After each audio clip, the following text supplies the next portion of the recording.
नमस्कार, स्वागत है आप सभी का उत्तराखंड की खबरों में और मैं हूं आपके साथ ज्योति। चलिए शुरुआत करते हैं खबरों के विस्तार में।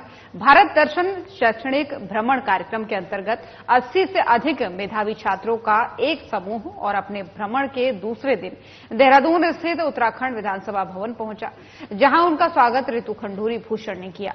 सभी बच्चे देवप्रयाग विधायक विनोद कंडारी के नेतृत्व में आए थे। इस अवसर पर छात्रों ने विधानसभा की कार्यप्रणाली को समझने का अनूठा अनुभव प्राप्त किया। विधानसभा अध्यक्ष रितु खंडूरी भूषण ने बच्चों का स्वागत करते हुए उन्हें विधानसभा के कार्यों, विधायी प्रक्रियाओं और सदन की कार्यप्रणाली के बारे में विस्तृत जानकारी प्रदान की। उन्होंने बताया कि कैसे कई कार्य किए जाते हैं और जनहित में कानून बनाने की प्रक्रिया में जनता की आवाज को किस प्रकार से सुना जाता है। साथ ही बच्चों को संबोधित करते हुए रितु खंडूरी भूषण ने कहा कि आप सभी उत्तराखंड के भविष्य हैं। शिक्षा आपकी सबसे बड़ी शक्ति है, लेकिन घूमने से जो सीख मिलती है वो शिक्षा से भी नहीं मिलती।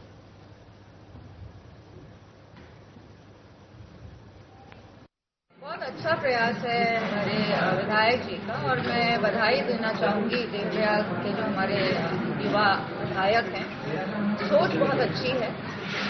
बच्चों को जितना शिक्षा हम देते हैं, स्कूली शिक्षा वो तो बहुत अच्छी है और टॉपर भी है ये बच्चे, लेकिन जितनी ट्रैवलिंग से बच्चों में कॉन्फिडेंस आता है, जितना नॉलेज वो गेन करता है, शायद इतना पढ़ने लिखने से नहीं होता।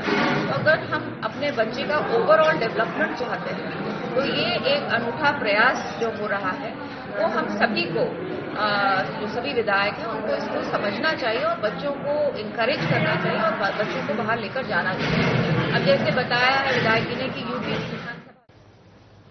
अब खबर हल्द्वानी से है, जहां विधायक सुमित हृदयेश ने उनकी विधानसभा क्षेत्र के अंतर्गत आपदा से हुए नुकसान में प्रशासन पर लापरवाही करने का आरोप लगाया है। विधायक ने कहा है कि गोलापुल में ही 9 करोड़ से अधिक का पिछले वर्ष काम हुआ था। साथ ही उन्होंने NHAI के ऑडिट की बात कही है। आरोप लगाते हुए उन्होंने कहा कि पिछले साल ऐसा क्या काम किया गया कि इस बार बरसात में सब बह गया और फिर से IIT रुड़की की टीम को बुलाकर सर्वे किया जा रहा है, लेकिन धरातल पर काम के नाम पर अभी प्रशासन कुछ नहीं कर रहा। इधर आपदा से नुकसान की मार झेल रहे लोगों को फिलहाल राहत नहीं मिलने वाली है, क्योंकि सरकार और प्रशासन आपदा के कार्यों में तेजी दिखाने को लेकर गंभीर नहीं है। तो NHAI ने जो पुल पे कार्य करा 9 करोड़ 65 लाख रुपए का, मेरा निवेदन इस राज्य की सरकार से, प्रशासन से, कि उसका ऑडिट करा ले। हम लोगों ने उस कार्य की समीक्षा उस दिन हमने करी। मैं भी एक इलेक्ट्रिकल वैसे इंजीनियर हूं, हालांकि इंजीनियरिंग से तो बहुत दिनों से पाला नहीं पड़ा है, लेकिन फिर भी कोई आम आदमी भी अगर उसको देख लेता, उसमें रेता भर भर के तो उसमें काम हुआ है। RCC का एक कॉलम नहीं, RCC का एक ब्लॉक नहीं, 9 करोड़ 65 लाख रुपए का रेता भर दिया इन लोगों ने। लूट मची हुई है, क्योंकि यहां जिला प्रशासन सोया हुआ है। कोई मतलब नहीं, पूरे शहर को तोड़ने के अलावा, लोगों को परेशान करने के अलावा, लगातार लोग को नोटिस देने के अलावा, निशान लगाने के अलावा इस जिला प्रशासन ने कोई भी ऐसा कार्य नहीं करा कि जो जनहित का कार्य हम जिसको कह सकें। और काशीपुर में कांग्रेसी कार्यकर्ताओं ने बीजेपी और उसके सहयोगी संगठनों के नेताओं के राहुल गांधी के लिए दिए गए बयानों पर आक्रोशित होकर महाराणा प्रताप चौक पर बीजेपी और उसके सहयोगियों का पुतला दहन किया। इस दौरान बड़ी संख्या में कांग्रेसी कार्यकर्ताओं और महिलाओं ने एकत्रित होकर जोरदार नारेबाजी की। तो वहीं PCC सदस्य और उत्तराखंड महिला कांग्रेस कमेटी की वरिष्ठ प्रदेश उपाध्यक्ष अलका पाल ने आक्रोश व्यक्त करते हुए कहा कि बीजेपी सरकार और उसके मंत्री बेलगाम हो गए हैं। राहुल गांधी की लोकप्रियता से त्रस्त होकर उनके लिए गलत बयानबाजी कर रहे हैं।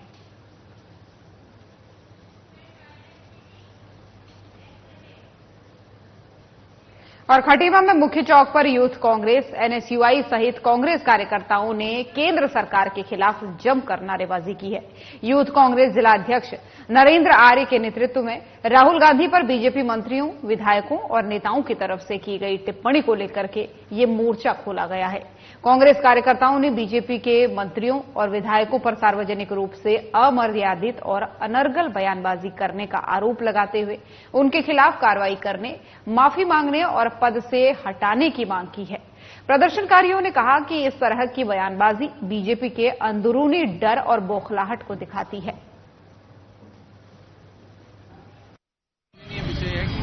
जैसे आप बयान दे रहे हैं, केंद्र सरकार के मंत्री और विधायक हमारे माननीय राहुल गांधी के खिलाफ गलत बयान दे रहे हैं, जान से मारने की धमकी दे रहे हैं।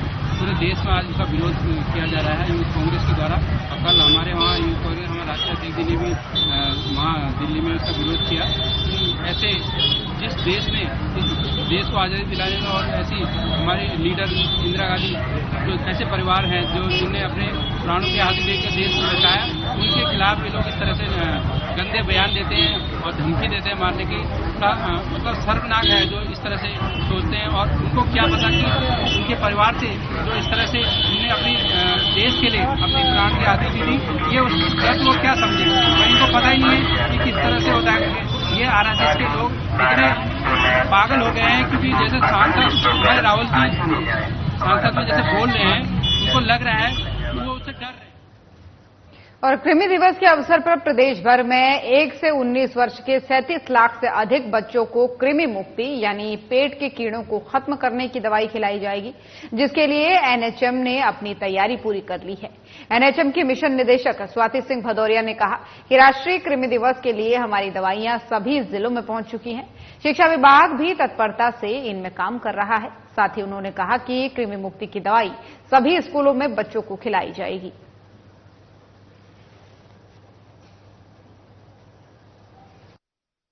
इसमें एक हम लोग की जो इंटर डिपार्टमेंटल स्टेक होल्डर्स की मीटिंग होती है वो ऑलरेडी कराई जा चुकी है 10-12 दिन पहले। तो सभी विभाग पूरे अलर्ट मोड पे हैं। हमारी जो दवाइयां हैं वो भी जिलों में पहुंच चुकी हैं और स्कूल एजुकेशन डिपार्टमेंट भी इसमें पूरी तत्परता से कार्य कर रहा है।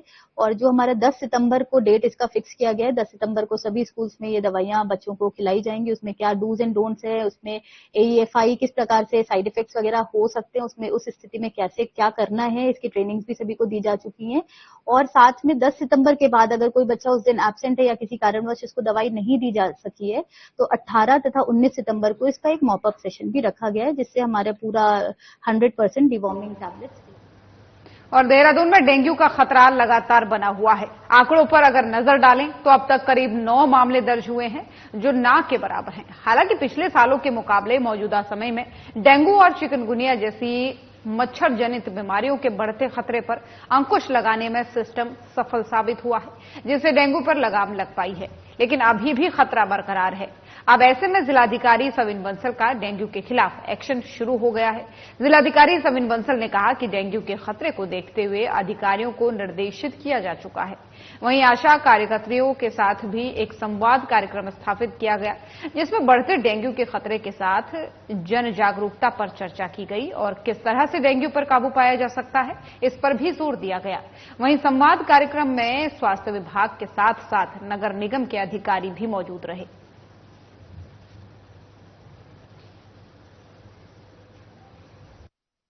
अर्ली तैयारियां शुरू कर दी गई थी और हमारे वॉलंटियर्स जो 220 की संख्या में है और साथ में आशाज, हमारे नगर निगम ग्राम पंचायतों की टीम सभी लार्वा के सर्वे का काम, लार्वा के डिस्ट्रक्शन का काम लगातार कर रही है।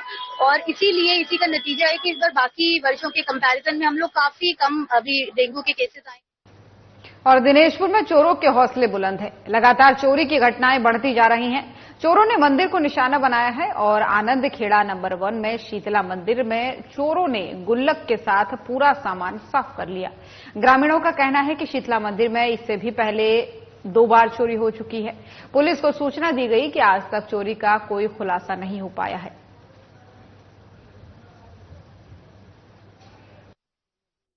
लोग चोरी का दुस्साहस कर रहे हैं। यहाँ से जो है बर्तनों के कलश वगैरह सारे सामान चोरी हो गए हैं और दान पात्र को भी चोरी करने का प्रयास किया गया है। इससे पहले भी कई बार चोरी की है, लेकिन ये थोड़ा सा पुलिस प्रशासन को भी देखना चाहिए।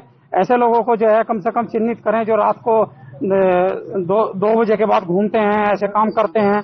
पुलिस की गश्त बढ़ानी चाहिए। और केदारनाथ धाम में 31 जुलाई को आई आपदा के बाद से मार्ग जगह जगह क्षतिग्रस्त हैं। लिंचौली से सोनप्रयाग तक पैदल और मोटर मार्ग क्षतिग्रस्त हो गया है, जिससे व्यवसायियों को भारी नुकसान हुआ है। सीएम पुष्कर सिंह धामी ने प्रभावित व्यवसायियों के लिए पहले मुख्यमंत्री राहत कोष से 9 करोड़ 8 लाख की राहत राशि को मंजूरी दी थी। अब 56.30 लाख रुपए की अतिरिक्त राहत राशि को मंजूरी दी है। सचिव मुख्यमंत्री शैलेश बघौली ने बताया मामले में कि प्रस्ताव के संदर्भ में शासन स्तर पर सम्यक विचारोपरांत मुख्यमंत्री के निर्देश पर निर्णय लिया गया कि मुख्यमंत्री राहत कोष से लिंचोली से सोनप्रयाग तक के अतिवृष्टि प्रभावितों की क्षतिपूर्ति के लिए जिलाधिकारी रुद्रप्रयाग से प्राप्त प्रस्ताव अनुसार उपरोक्त धनराशि स्वीकृत की जाती है।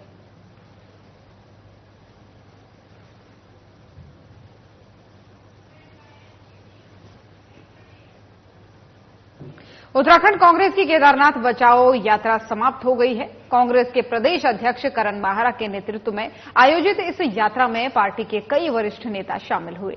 वहीं कांग्रेस की केदारनाथ बचाओ यात्रा पर कैबिनेट मंत्री सौरभ बहुगुणा ने तंज कसते हुए कहा कि कांग्रेस धामों के नाम पर राजनीति कर रही है। उन्होंने आगे कहा कि कांग्रेस की यात्रा केदारनाथ बचाने के लिए नहीं, बल्कि कांग्रेस के अस्तित्व को बचाने के लिए है। कांग्रेस इसको एक राजनीतिक मुद्दा बना रही है। कांग्रेस ने अपना राजनीतिक स्तर इतना गिरा दिया है और धामों के नाम पर अब राजनीति कर रही है।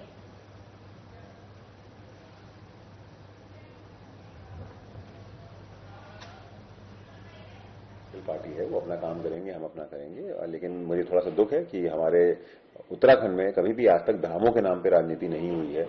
ये उत्तराखंड का गौरव है। उत्तराखंड के धाम जो है उत्तराखंड के गौरव है। पूरे विश्व में आज पहचान उत्तराखंड की हमारे धामों की वजह से है। लेकिन जिस तरीके से कांग्रेस पार्टी ने धामों को भी राजनीति में खींचने का काम किया है, ये दुखद है। उनकी यात्रा जो है वो केदारनाथ बचाने के लिए नहीं है, वो कांग्रेस पार्टी का अस्तित्व बचाने के लिए करी जा रही है। जिस तरीके से केदारनाथ धाम के लिए माननीय प्रधानमंत्री जी, जिस तरीके से केदारनाथ धाम को आगे बढ़ाने के लिए माननीय मुख्यमंत्री जी लगातार चुनाव को लेकर बीजेपी के बाद अब कांग्रेस भी एक्टिव मोड में आ गई है। जहां बीजेपी तेजी से अभियान चला रही है, तो वहीं महिला कांग्रेस के सदस्यता अभियान की शुरुआत भी हो गई है। कांग्रेस ने उत्तराखंड में 10 लाख महिलाओं को जोड़ने का लक्ष्य रखा है।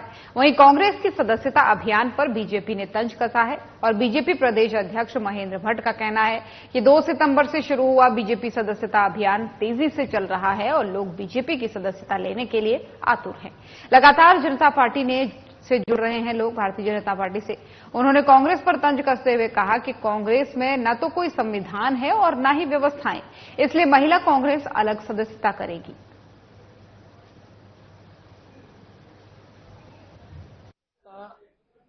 अभियान जो है पार्टी के संविधान में उल्लेखित शर्तों के आधार पर होता है। भारतीय जनता पार्टी संविधान पर आधारित चलने वाली पार्टी है। हमारे यहाँ पार्टी की सदस्यता होती, मोर्चों की सदस्यता नहीं होती। हम पार्टी की सदस्यता करने के बाद 18 वर्ष से लेके और उससे ऊपर के सभी व्यक्ति पार्टी के सदस्य बन सकते हैं। उनको अलग से मोर्चों के सदस्यता नहीं। उधर मुख्यमंत्री पुष्कर सिंह धामी आपदा प्रबंधन की मॉनिटरिंग स्वयं कर रहे हैं और अधिकारी उनके निर्देश पर 100% पालन कर रहे हैं। राज्य में 95% मार्ग खुले हैं और 100% मार्गों को खोलने के लिए सीएम ने लिमिटेड वक्त भी दिया है। अतिवृष्टि की मार के बावजूद केदारनाथ पैदल मार्ग श्रद्धालुओं के लिए खुला है और हल्के वाहनों से भी आवाजाही हो रही है। वहीं बीजेपी का कहना है कि कम समय में चुनौतीपूर्ण कार्यों को आपदा प्रबंधन की टीम ने बेहतर कर दिखाया है। मुख्यमंत्री ने आपदा प्रबंधन के मोर्चे की खुद कमान संभाल करके प्रभावी तरीके से आपदा प्रबंधन कार्य कराया है और हजारों जानें बचाने में सफल रहे हैं। लेकिन कांग्रेस को ये नहीं दिख रहा। कांग्रेस का ध्येय महज इस दौरान केदारनाथ उपचुनाव की रिहर्सल तक सीमित रहा। कांग्रेस को आपदा प्रबंधन टीम के जज्बे को सराहने की जरूरत है, न कि उनके मनोबल को चोट करने की।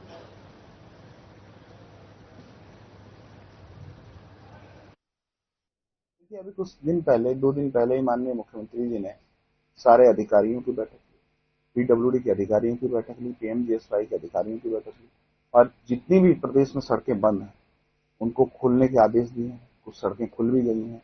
जहां पर बदस्तूर बारिश जारी है वहां पर भी जो है हमने जगह जगह पर जेसीबीज लगा करके, वहां पर पोकलैंड लगा करके जिस प्रकार से वहां से पत्थर हटाए जा सकते हैं, मलबा हटाया जा सकता है, उस पर हमारी डिजास्टर की टीमें काम कर रही है। वहाँ के लोकल एडमिनिस्ट्रेशन वहाँ पे काम कर रहा है।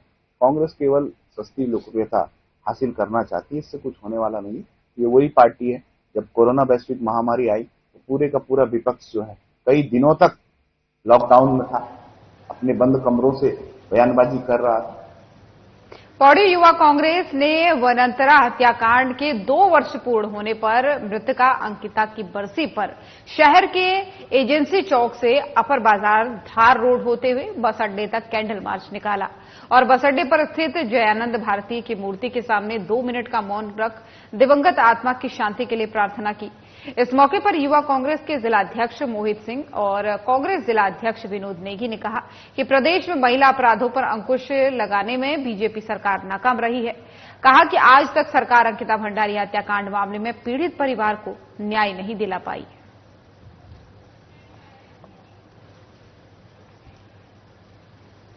और खबर अब चौखुटिया से है, जहां 14 अक्टूबर को होने वाली रामलीला की तैयारियां जोरों पर है। बस भीड़ा में रामलीला का अभ्यास डायरेक्टर चंद्रलाल वर्मा और सह डायरेक्टर किरण पांडे के निर्देशन में किया जा रहा है। आपको बता दें कि इस बार यहां छोटे छोटे बच्चे रामलीला के पात्रों में नजर आएंगे। बाल रामलीला के मंचन के लिए बस भीड़ा में जोरों शोरों से तैयारी करवाई जा रही है और इस बार बच्चे सभी को मर्यादा पुरुषोत्तम भगवान श्री राम के आदर्शों से रूबरू करवाएंगे। निपुण बाल रामलीला करवाने के पीछे का जो उद्देश्य है वो बच्चों की भाषा और संवाद को बेहतर बनाना है। रामायण के पात्रों से उनके नैतिक और बौद्धिक स्तर में बढ़ोतरी होगी और छोटे छोटे संवाद के जरिए उन्हें रामायण से जोड़ने की कोशिश भी की जाएगी ताकि बच्चों में शुरू से ही त्याग, समर्पण, ईमानदारी और वचन परायणता जैसे गुण पैदा हो सके और नैतिक शिक्षा को भी इससे बढ़ावा मिल सके।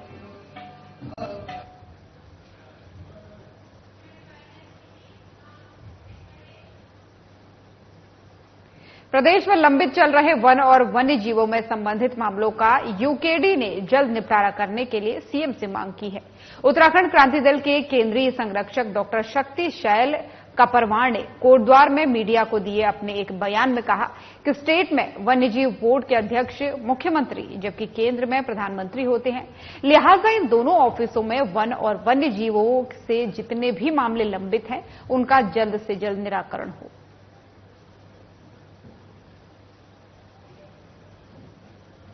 वन्य जीव संरक्षण कानूनों में संशोधन होना चाहिए, वो हो नहीं रहा है, तो इस पर भी सरकार को काम करना चाहिए क्योंकि मुख्यमंत्री जो हैं वन्य जीव बोर्ड के स्टेट प्रेसिडेंट होते हैं और उनके कार्यालय में सैकड़ों योजनाएं लंबित हैं। जब वो वहां से पारित होंगी तो भारत जो राष्ट्रीय जो वन्य जीव बोर्ड है जिसका अध्यक्ष प्रधानमंत्री होता है वो उनको पारित करना पड़ता है, उनको स्वीकृति देनी पड़ती है।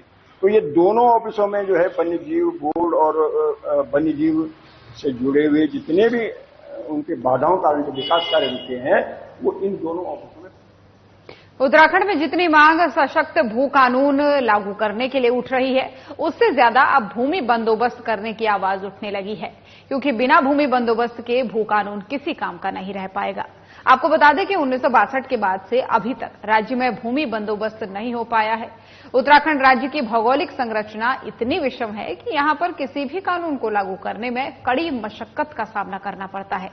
ऐसे में एक कड़े कानून को लागू करने के लिए इन दिनों राज्य के लोग सड़कों पर उतर रहे हैं और राज्य में सशक्त भू कानून की मांग जोर पकड़ने लगी है, जिसमें राज्य के भीतर लोग पड़ोसी राज्य हिमाचल की तर्ज पर सशक्त भू कानून चाहते हैं, लेकिन राज्यों को समझने वाले लोगों की बात करें अगर तो उन्होंने वो कानून से पहले ही भूमि बंदोबस्त करने पर जोर दे रहे हैं। इन दिनों उत्तराखंड में पिछले कुछ समय से भू कानून के बारे में बड़ी चर्चाएं चल रही हैं। भू कानून खंडूरी जी ने अपने समय में एक बड़ा आदर्श कानून बनाया था। संभवतया उसमें कुछ बदलाव हुआ है, आगे समय आने पर मुझे लगता कि सरकार ठीक करेगी। लेकिन मैं आज आपसे जो विनती कर रहा हूं वो ये कि उत्तराखंड के अंदर यूपी में जब हम थे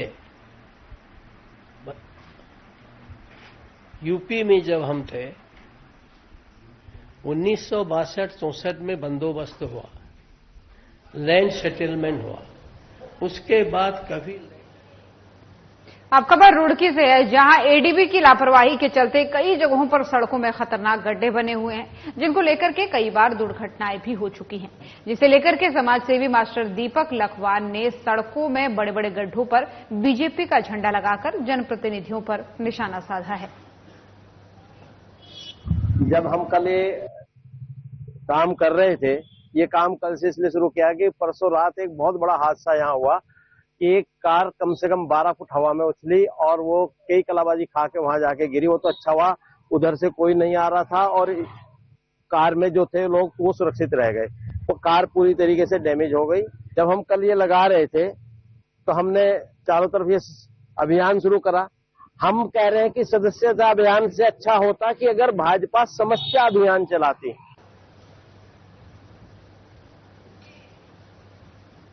और खटीमा में आंगनबाड़ी कार्यकर्त्रियों ने आगामी नगर निकाय चुनाव में प्रगणक और बीएलओ का कार्य एक साथ करने में असमर्थता जताते हुए एसडीएम रविंद्र सिंह बिष्ट को एक ज्ञापन सौंपा है।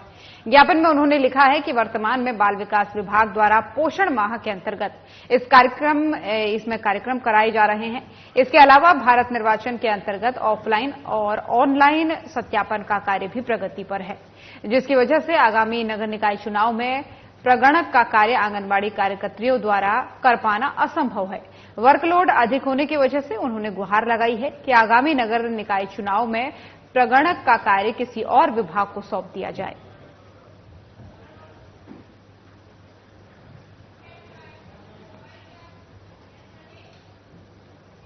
तो खबर उत्तराखंड देख रहे थे आप। बुलेटिन में फिलहाल इतना ही। खबरें लगातार जारी हैं। नमस्कार।